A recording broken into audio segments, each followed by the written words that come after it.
in a moment.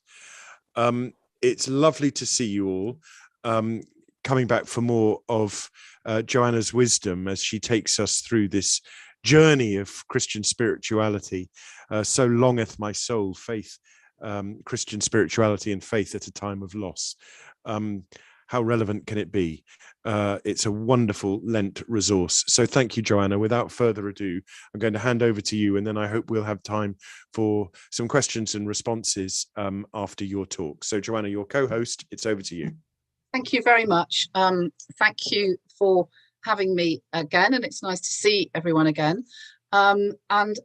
Like last time, I'm going to try and share my screen. I've got a few pictures to show you along the way, and also a little bit of music, and we'll just see how that goes. So let me just first of all share the picture.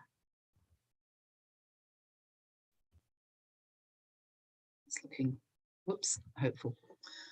Okay, so maybe not everybody was here last time, or maybe anyway, it seems quite a long time ago. Lots has happened in the week. So I'll just remind us where we got to before moving into this evening's theme. So this is the second of a series of talks. So longeth my soul, faith and Christian spirituality at a time of loss. And the losses that I've been thinking about, the most obvious kind of loss is bereavement, the death of someone we love. But there are many other losses in life, some of them smaller, some of them just as important. And really, I'm talking about all of those. So in the first talk last week, I set out the idea that the great classic texts of Christian spirituality can be understood as resources for waiting well in that period between the departure of the earthly Jesus and his return in glory. They help us fully to inhabit the mystery that we declare when we celebrate the Eucharist very often in these words: Christ has died, Christ is risen, Christ will come again. And I suggested that a Christian spirituality has an aspect of longing to it, a longing for something or someone who feels just beyond our reach, or just around the corner, or seen through a glass darkly. And I suggested, and in that respect, we might describe Christians as living in a quasi-bereaved state. And in the question time, Colin asked whether this understanding of our faith has got anything to offer people who are going through actual loss or bereavement. And I said that Christianity doesn't offer comfort in the sense of wiping away the pain, but it does offer a bigger picture within which to place our personal losses and to begin to make some sort of meaning. So, for example, as I mentioned last time, being able to connect my personal loss with Jesus' farewell words to his disciples in John's Gospel gives my loss a deeper significance, a greater dignity and meaning.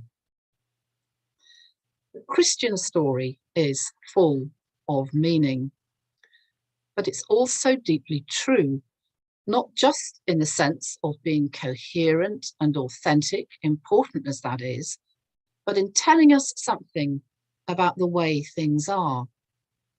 And most profoundly, it testifies to the terrible things human beings can do to each other, to our deepest dark thoughts and emotions. And it insists that even in the middle of these, the light may burn low, but it doesn't go out. There is hope of transformation, of love, and of life. And it's this willingness to look the darkness in the face, not to pretend that it doesn't exist or to make light of it, that is at the heart of this evening's theme, which I began to touch on last week. And so we're going to hear 3 Christian texts on lament this evening. The word lament is most simply defined, if you look in a dictionary, as to express sorrow. But lamenting is both broader in scope and deeper in intensity than those words convey.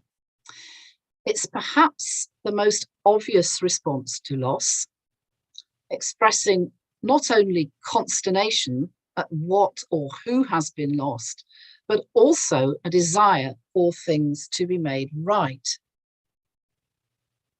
Its origins lie in the cries of our earliest years, our immediate primal reaction to things that are beyond our control. Yet it can also be a way that we can exert some control, or at least re-establish a sense of equilibrium in the middle of disorientation and disaster. It can be a form of ritual mourning. There are several aspects to lament. It's a means of venting emotion, a cathartic unlocking of repressed feelings. It's a form of protest, either at the facts with which we're confronted or at the kind of world order in which such things can happen. And that aspect of lament has a connection with resistance and denial. The words, "oh no," are one of the commonest immediate responses to witnessing or first hearing of the death of a loved one, carrying within them the seeds of lament. We tend to think of denial as a bad thing, but in the early period of grief, it protects us from emotions that might otherwise simply overwhelm us. Lament is also a form of self-assertion, of saying, "I'm here," of refusing to be silenced. And thus it's an expression of power. It can involve high degrees of creativity, especially where it becomes a more formalized genre within a tradition. It's also intimately associated with narrative, the weaving of events into a story, bearing witness and speaking truth. And often those who are lamenting are drawn into that story, asking themselves whether they could or should have acted differently, expressing contrition or remorse for the part they may have played. Lament has traditionally been seen as the work of women, though, as we'll see, not exclusively so. In ancient Near Eastern society, death rituals involved both eulogy and lament, and it was the men's job to eulogize the deceased and the women's job to lament him or her. Our society has grown uncomfortable with lament. People who lament our exit from the European Union get called Remoaners. Funerals have cut out lament in favour of celebrating the life of the deceased. But there is a lot of lamenting in the Bible. The Old Testament passage that I read at the end of last week's talk was from the book of Lamentations. And in the New Testament, Jesus himself joins in with Mary's weeping at the tomb of her brother Lazarus. But again, here the bulk of lamenting is performed by women. It's Mary Magdalene who laments Jesus in the garden as he appears to her. And in the picture by Titian that I showed you last week, Mary sees the risen Christ through her tears. I remember one junior church session that I led when somebody asked the children, why didn't Mary recognize Jesus? And a child said, because she was crying, and when you're crying, you can't see properly. I thought that was a profound observation on the part of that child. Luke tells us that as he walked to Golgotha, Jesus encountered a crowd of lamenting women who, I quote, were beating their breasts and wailing for him. But Jesus turns to them and says, "Daughters of Jerusalem, do not weep for me, but weep for yourselves and for your children." And he goes on to describe something that sounds rather like what is currently happening in Ukraine, with the words, "The days are surely coming when." Jesus is here drawing attention to the fact that there is a temporal aspect to lament. In the words of Ecclesiastes, there is a time to weep. And lament itself has a time course.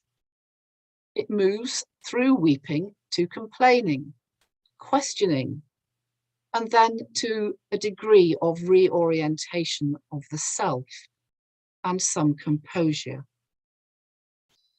In the Judeo-Christian tradition, lament is addressed directly to God, and a place of composure is reached, usually through reminding ourselves of what God is like.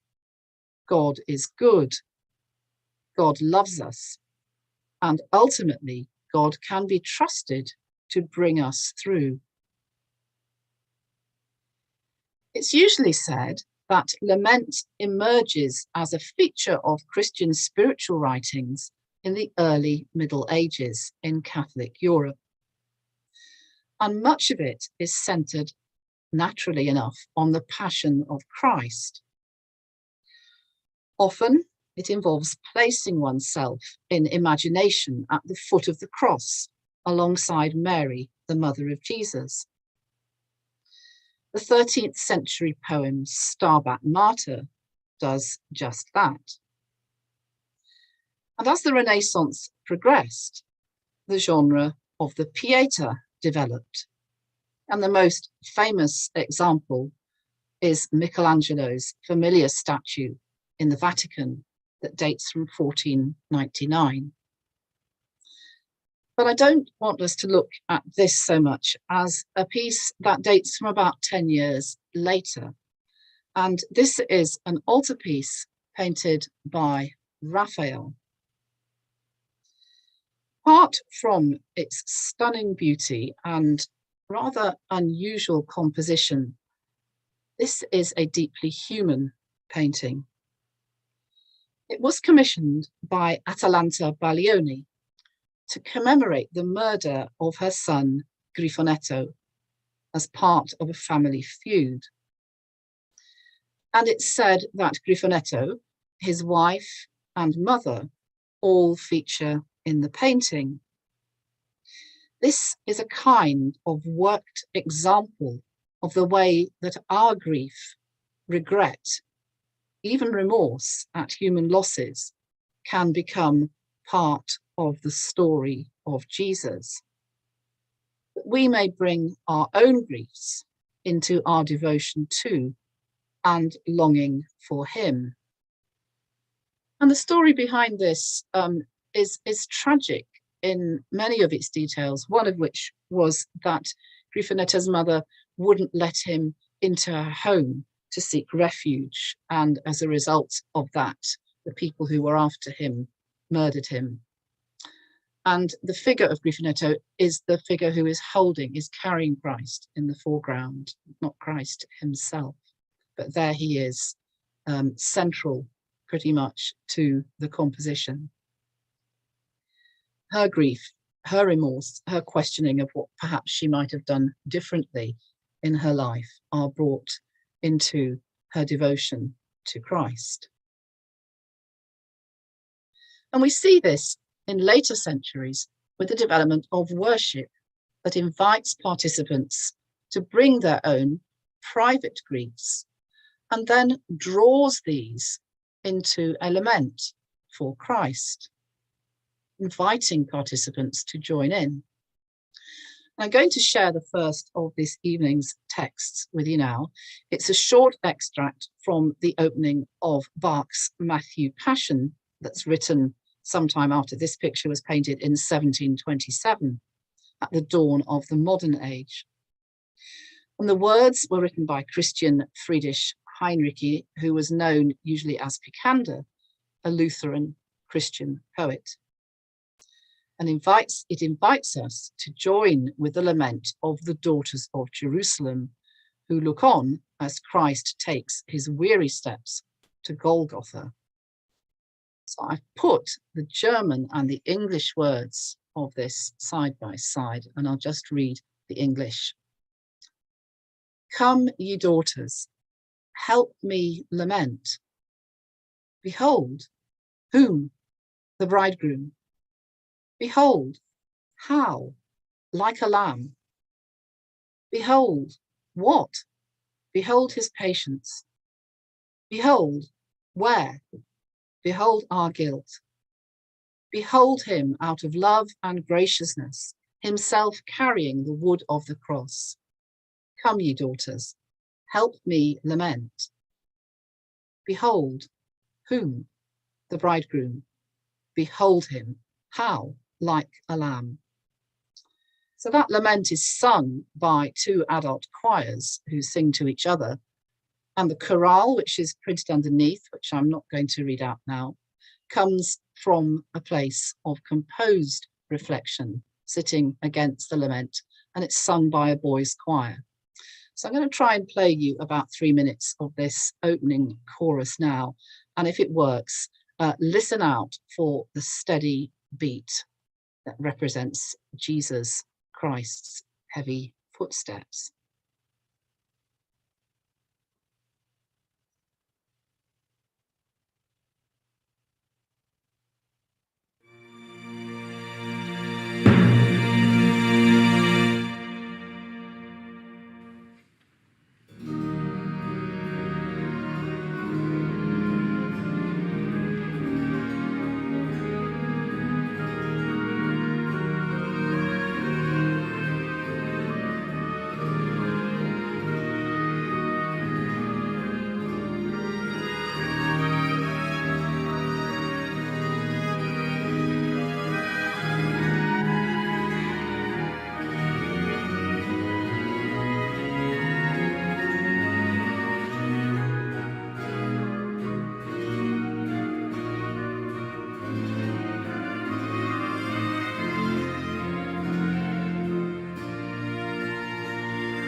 Now, I've said that this genre of spiritual lament emerged in the Middle Ages on mainland Europe. And I've also said that lament is largely women's work. We've heard from the Daughters of Jerusalem. So imagine my delight at finding a much earlier Christian lament hailing from Ireland this time. And this one is an example of keening. Keening involved the public performance of a specially composed lament over a deceased person. And the tradition has long roots in Ireland and perhaps is pre-Christian. It has elements of both eulogy and lament and was performed by male bards. And the usual formula incorporates praise for the dead man's beauty, generosity, bravery, and aristocratic lineage, and cursing of his enemies, and the objects thought to be responsible for his death. It seems to have been a practice that was frowned on by the church authorities, but because it was such a strong part of the indigenous culture, it came to be tolerated. And this next piece is an extract from a poem entitled To Mary and Her Son, written by Blathmac Chew Breton, an Irish priest of noble family who was active in the 8th century. And it's translated from the Irish by James Carney. Come to me, loving Mary, that I may keen with you, your very dear one. Alas, the going to the cross of your Son, that great jewel, that beautiful champion, that with you I may beat my 2 hands for your fair Son's captivity. Your womb conceived Jesus. It has not marred your virginity. His form was finer than that of other beings, his stout vigour greater than any craftsman's, wiser he than any breast under heaven, juster than any judge. More beautiful, more pleasant, bigger than other boys, since he was in his swaddling clothes, it was known what would come of him, a being for the saving of multitudes. Were I rich and honoured, ruling the people of the world to every sea, they would all come with you and me to keen your royal Son. There would be beating of hands by women, children, and men, that they might keen on every hilltop the King who made every star. I cannot do this. With heartfelt feeling, I will bewail your Son with you, if only you come at some time on a visit to me. So this lament is not one of examination and remorse, but simply the expression of deep dismay at the loss of the beautiful beloved from this world, a desire to honour him, and as the poem progresses, a longing to come close to him through his mother. And I'm going to finish with a return to the medieval period, so between Blathmac and Bach, and read an extract from the 11th century from St. Anselm of Canterbury's Meditation on Human Redemption. And this whole piece is a kind of thinking out loud on Anselm's part, as he makes out of the horror of Christ's death. This is something that seems to have caused him a good deal of torment and indeed self-blame. Bach's Matthew Passion indirectly in some of the chorales. But in this piece, in the tradition of lament, Anselm comes to a place of composure, even of joy. So that seems like a good place for me to end this evening. O Christian soul, soul raised up from grievous death, soul redeemed and freed by the blood of God from wretched bondage, arouse your mind, remember your resurrection, contemplate your redemption and liberation, consider anew where and what the strength of your salvation is. Where then and what is the strength and might of your salvation? Assuredly, Christ has resurrected you. That good Samaritan has healed you. That good friend has redeemed and freed you by his own soul. Yes, it was Christ. Therefore, the strength of Christ is the strength of your salvation. Where is the strength of Christ? Surely horns are in his hands. There his strength is hidden. Horns are indeed in his hands, because his hands were nailed to the arms of the cross. But you, O Lord, you who underwent death so that I might live, how can I rejoice over my freedom, which results only from your bonds? How can I be glad about my salvation when it comes only because of your sorrows? How can I delight in my life, which is secured only by your death? Shall I rejoice over what you have suffered and over the cruelty of those who have inflicted these sufferings upon you? For had they not done so, you would not have suffered. And had you not suffered, I would not have possessed these goods.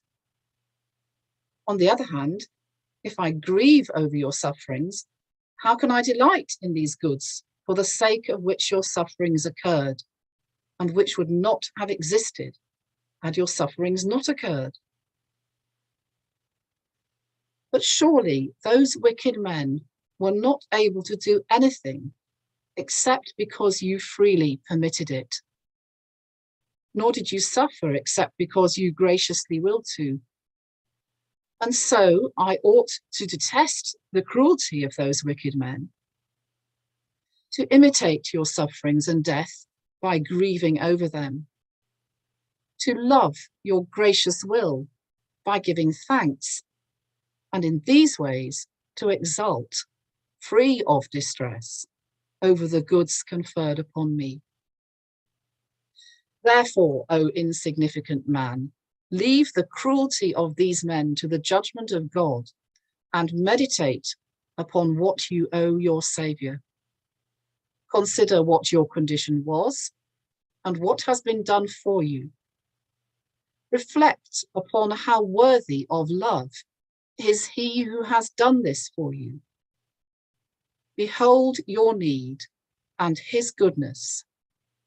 See what thanks you may give, and how much you owe to his love.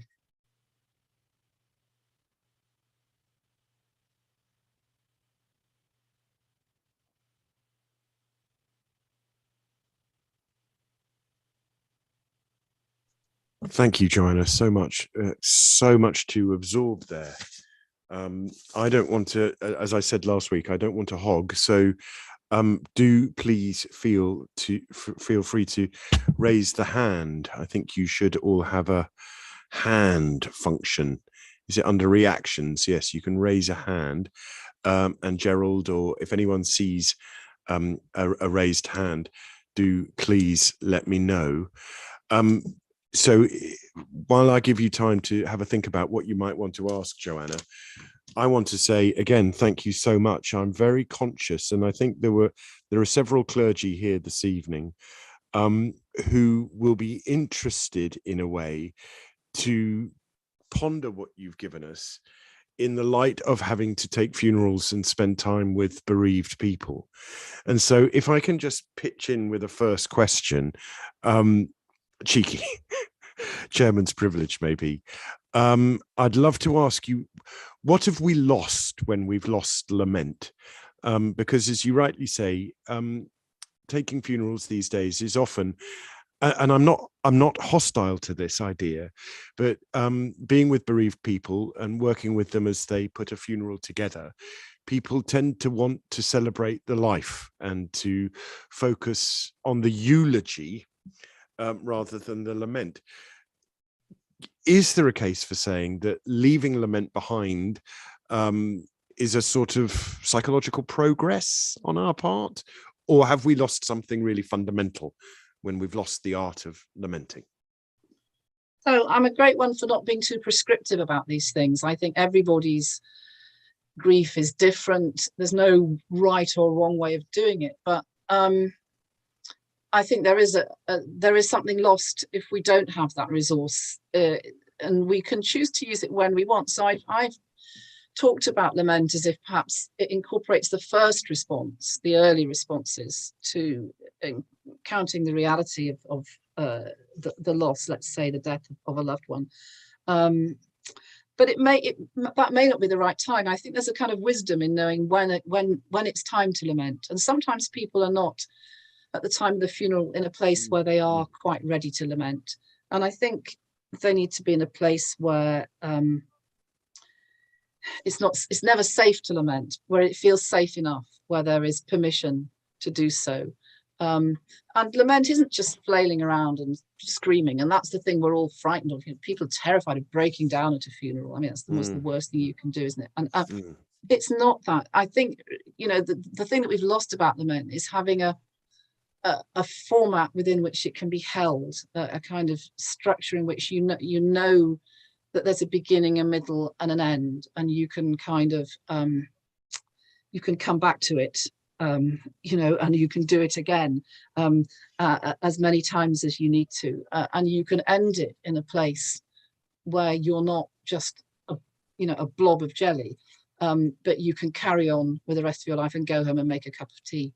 And I think one of the kind of skills, and I studied in another life, spent a lot of time studying the genre of the passions. So I played you a bit of the Matthew Passion, that what those kind of compositions and types of worship did. I mean, they were there to celebrate, to keep Good Friday and into Easter Saturday. But actually what they were doing for people at a time in Europe, that was kind of plague-ridden, where people were living with war and multiple losses, it was enable a kind of communal lament, which isn't about me, but where I can fit in a bit more anonymously and bring my lament into something bigger. So I think to bring lament a bit, to offer lament to people doesn't necessarily mean you're going to have it in your funeral service. And this bit is the lamenting bit. There are many and different ways we can offer that, but I think the space is really valuable. And I don't think we've moved on beyond it psychologically. And like a lot of things that we do in faith, it holds a number of processes together. It's not just weeping, it's sense making and all the things I've talked about that are incredibly important for people to deal with loss, and including loss of hopes and dreams, or a place, or an aspiration, as well as a person. Thank you, Joanna. That was a very full answer, and I think I agree with you. I'm going to offer someone please ask a question, because I've got to just let my cat in through the window. So I won't be a sec. So if a hand is raised, Gerald, can you unmute someone? Well, perhaps I'll go in with a question while Colin's not there, but thank you so much, Joanna. That was wonderful. And I'm just wondering whether you could perhaps reflect on lament in terms of where we are now. I mean, we all see the pictures from Ukraine and we all weep. And I think lamenting is probably, how should we lament? Or can you give us a guide within this sort of how we come to terms with what Putin is doing?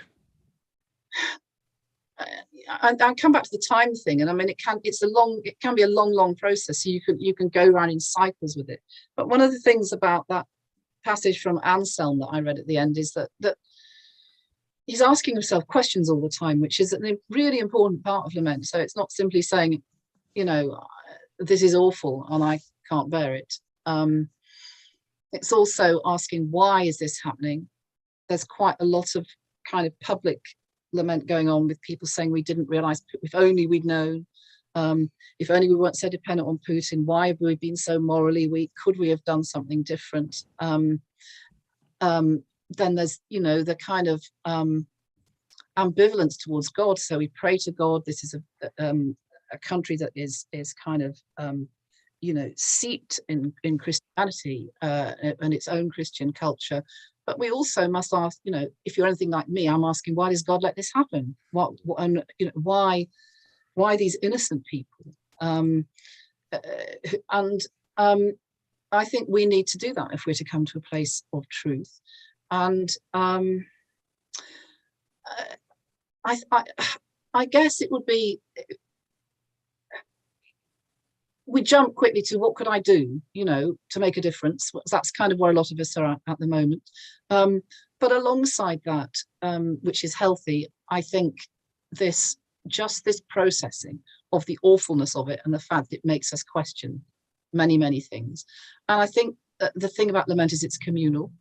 So I think coming together. So I think when we offer prayer stations in church or prayer spaces and people come and they light candles and it's not really clear quite what they're doing, and they're praying for Ukraine, but they're also potentially lamenting. And maybe we need to not just offer people prayers of intercession, but we may want to offer them psalms of lament or poems of lament to connect with, so that we can speak our feelings out loud and think together about making some sense. Of course, we won't make sense of it, but perhaps we can live with the reality of not fully making sense. But as I said at the beginning, trusting in God, even in the midst of this perplexing and disturbing situation, and listening for what God may want us to do. Can I press you on something there then? Sorry, Gerald, to jump in, but I know that Joanna's answering your question, but can I press you on something there? You said in your talk that lament has a component that's built out of protest, and that really resonated with me. I'm not quite sure I know what the distinction is between protest and denial, and I loved it when you said that, you know, when you're first, well, if you witness something, even on a news bulletin, as horrific as the bombing of this theatre this evening in Kiev, your instant reaction is, oh no, or if you're told desperately sad news, oh no.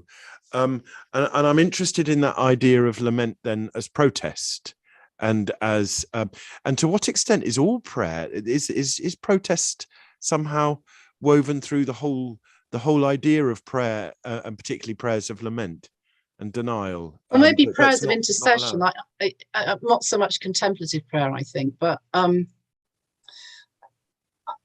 mean, you see a lot of protest with Jesus. You know, you see a lot of protest in the prophets, and I think it's something to do with the Psalms are full of protest. I mean, they are, knowing that things could be different, having a vision that life could be different from this. Right? You know, if you're, I don't know, I'm just making this up, but if you're in Russia now, you don't have that option, because you're just getting the state news the whole time on a particular line, and if you go with that, you have no sense that things could be different. There's nothing to protest about, because there's just one reality. But what seems to come through again and again through the Bible, through the prophets, through Jesus himself, you know, above anyone else perhaps, and then, you know, in Christian spirituality, is this sense of it can be different from this, and in fact it is different from this, and I'm not having it, you know. And it might be I'm not having it because I'm just saying I'm not having it, or I'm not having it because I'm going to do something about it. And a really kind of enlightening way of looking at this is looking at the story of Jesus and Lazarus. And Jesus takes ages in John chapter 11 to actually do anything about Lazarus, but he does in the end. There's a long time when he's just very distressed. He doesn't just weep, he makes noises, the Greek for it is something like he snorted like a horse. And he's kind of, it's something about I'm not having this. It's not meant to be this way. There is a different and a better reality, and I want to assert it. And I can't provide an answer, but I'm going to carry on asserting this other reality. And I think that's a big part of it. I'm fascinated by that, Joanna, that lament as a way of opening up difference. That's brilliant. Robin raised a hand. Robin, unmute yourself and do please ask Joanna the question. Yeah, it's not so much me, it's somebody else in the room Okay. had a question. I'll just hand The over party, to okay, it could get rowdy now. Robert DeBerry's got a question. Robert, okay, Robert, go for it. No,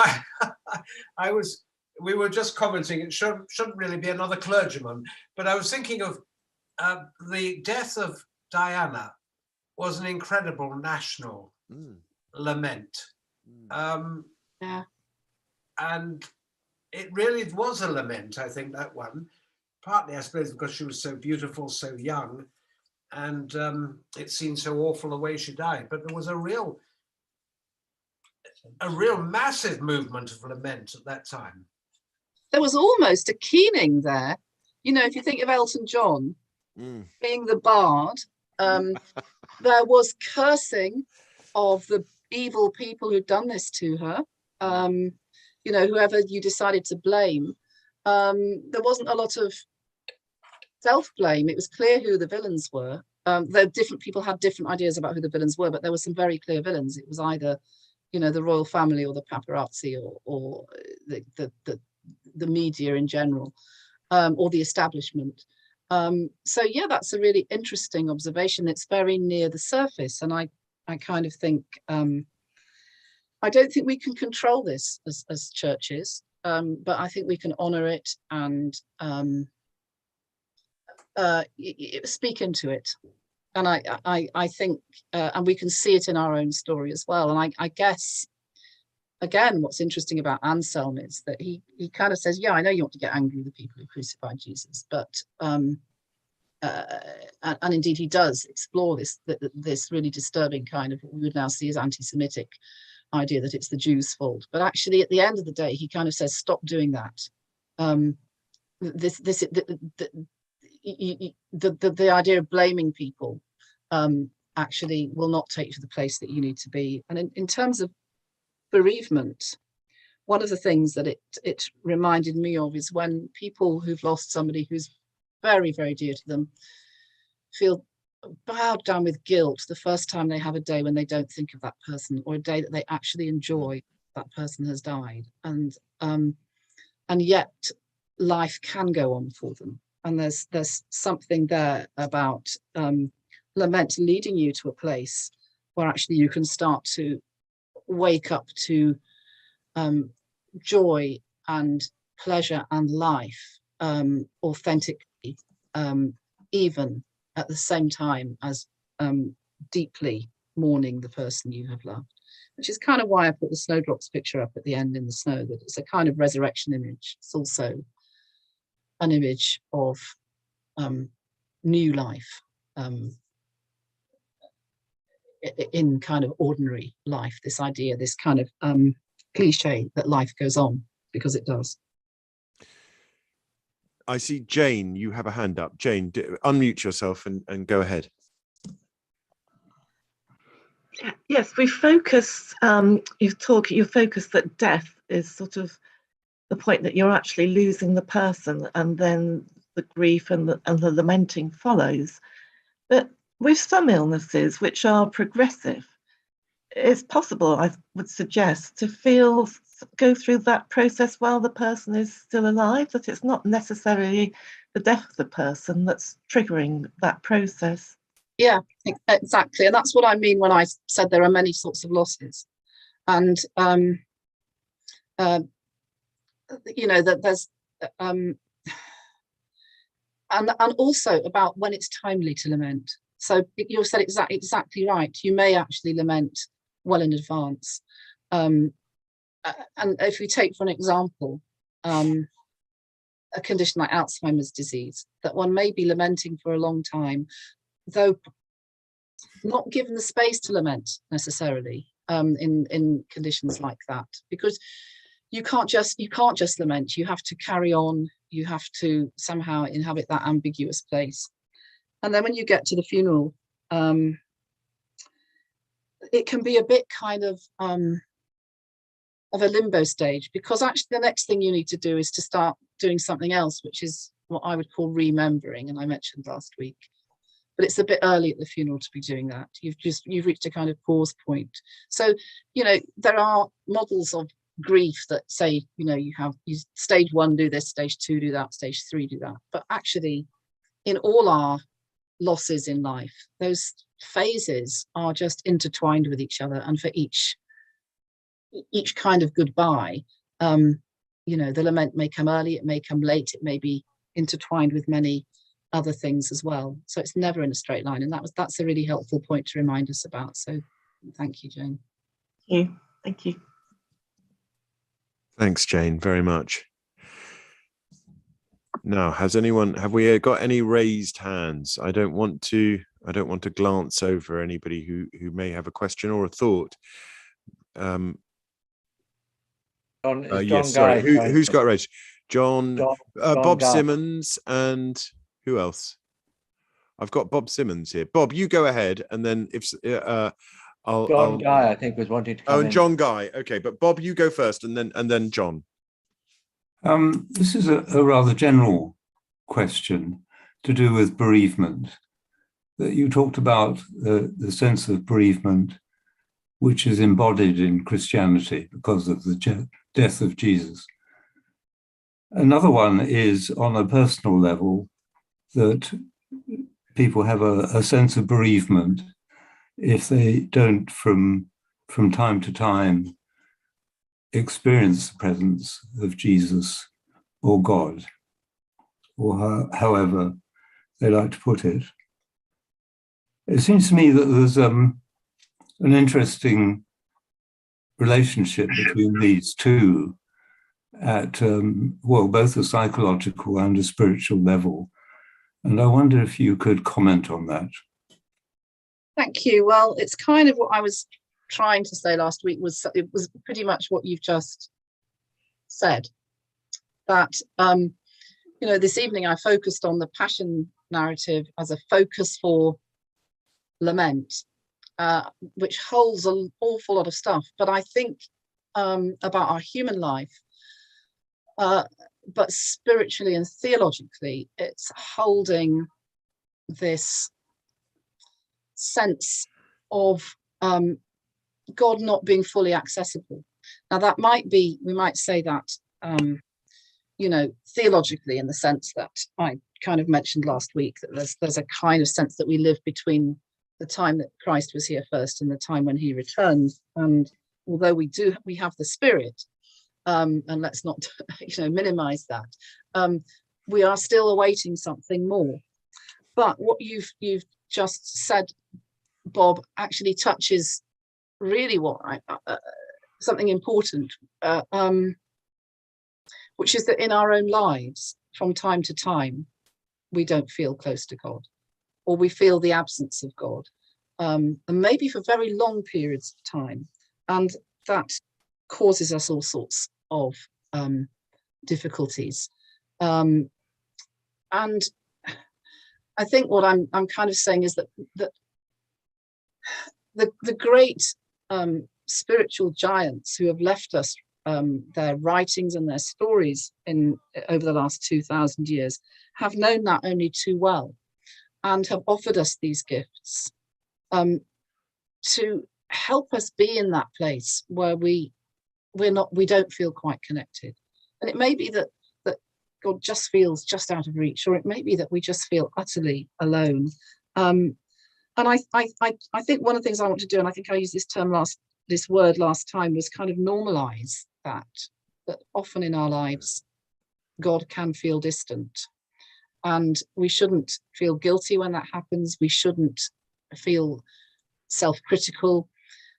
We shouldn't think that there's something deeply wrong there. That's part of the pattern of our lives as people of faith. And we just need to look around for the wisdom of the past and to trust each other, to be honest about when we feel that way, and to help each other along with it.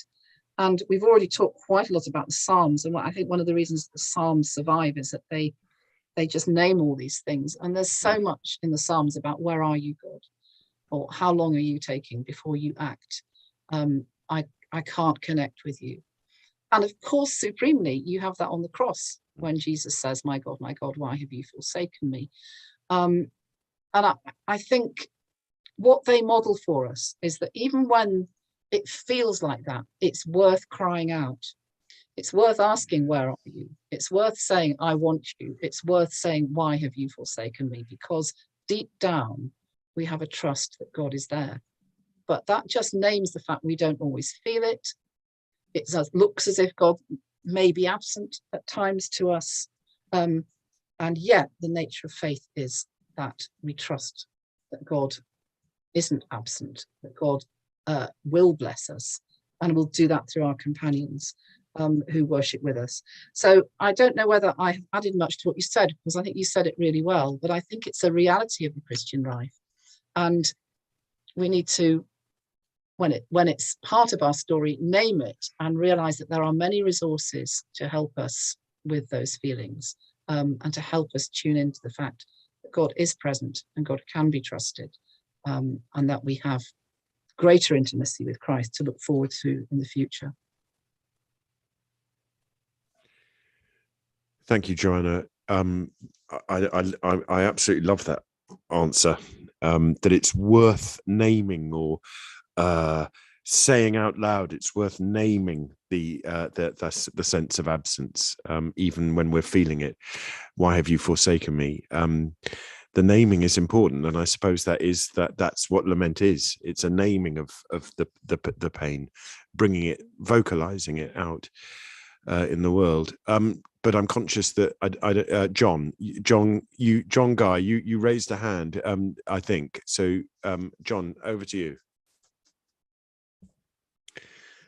You're still muted at the moment. That's it. There you are.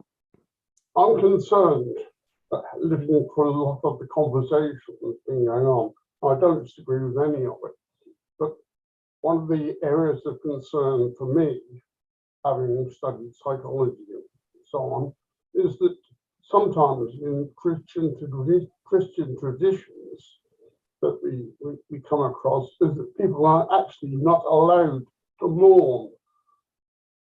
You know, you're a good Christian, you don't mourn. Yeah. John, people aren't allowed to what? Mourn. Thank you. Mourn. Thank you. Yeah, at all sorts of levels. So not just about bereavement, but you're not allowed to be sad because because you're a Christian and everything's sorted. That kind of idea as well. I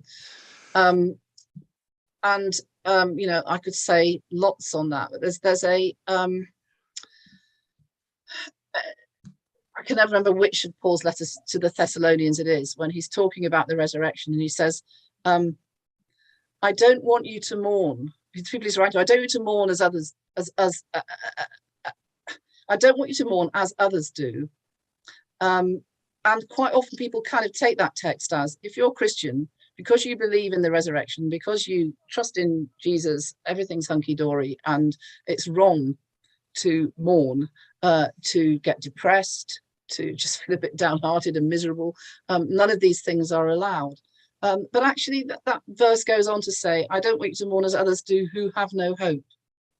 So, I mean, what he's saying is, when you mourn with a deeper certainty that there is hope.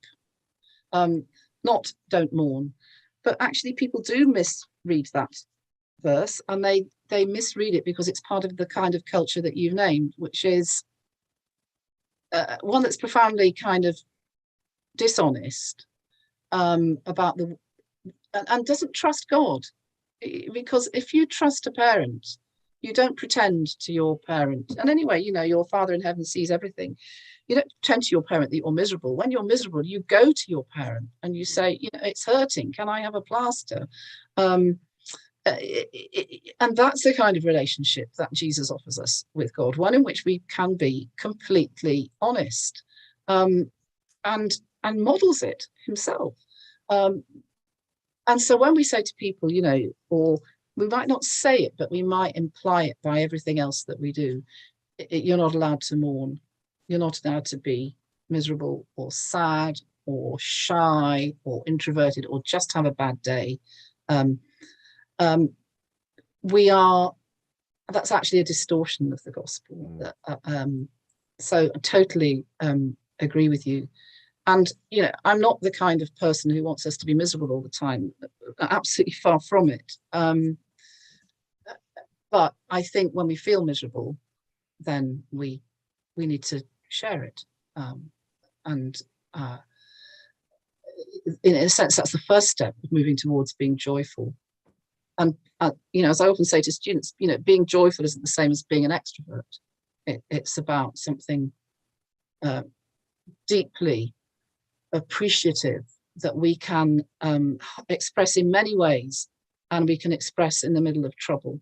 I must stop talking a minute, but, you know, if you read Paul's letter to the Philippians, it's a letter that's absolutely bursting with joy. And yet Paul's situation at that time is, you know, he's under house arrest. Life is very difficult for him.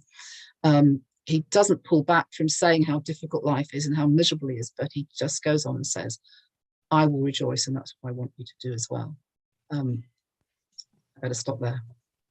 Thank you so much, Joanna. I think that I'm going to make sure I go back and rewatch those last 5 minutes on YouTube or wherever I can when the recording is available, because I think there were nuggets of such deep wisdom there for all of us. Simple, practical, and yet profoundly important wisdom in that in your answer to John there. I'm really grateful for that.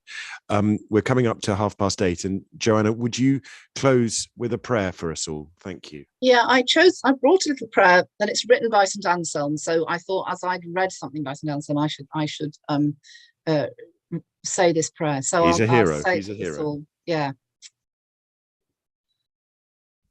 Oh my God, teach my heart where and how to seek you, where and how to find you. You are my God, and you are my all, and I have never seen you. You have made me and remade me. You have bestowed on me all the good things I possess. Still, I do not know you. I have not yet done that for which I was made. Teach me to seek you. I cannot seek you unless you teach me, or find you unless you show yourself to me. Let me seek you in my desire. Let me desire you in my seeking. Let me find you by loving you. Let me love you when I find you.